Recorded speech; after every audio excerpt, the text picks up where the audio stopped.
Kaixo Bicote, os he escuchado alguna vez que habéis tenido problemas de bruxismo. Correcto. Y ahora mismo estoy un poco mosca con mi hijo de 10 años, porque me da la sensación de que anda con esto. ¿Hay algún truquillo para confirmar que lo tiene? Es que no estoy segura. Es que Ricasco Maider de Bilbo. Se lo hemos preguntado a el gran José Cruz Ruiz de Villandiego, nuestro odontólogo. Me lo suelo cruzar. Oh, qué bien explica las cosas. Qué majo, tío. Vamos a ver qué te cuenta. Bueno, Maider, tengo un minuto, a ver si llego.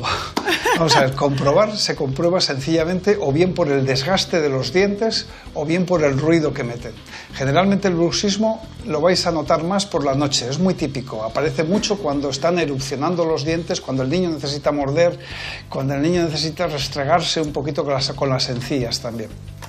De cualquier forma, si hay un problema más evidente durante el día de bruxismo, de apretamiento de ese ruido, habría que pensar en componentes también psicológicos, de estrés o algo que le pueda estar afectando.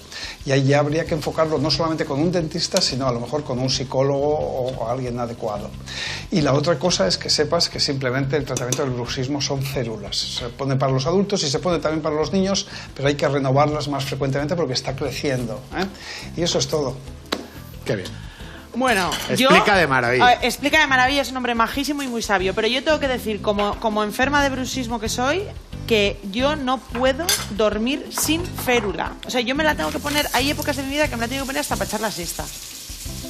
Porque si no, me mato. O sea, me duele muchísimo. ¿Sí? O sea, me hago un harakiri, de verdad, con el rechinar de los dientes. O sea, yo tengo muchísimo.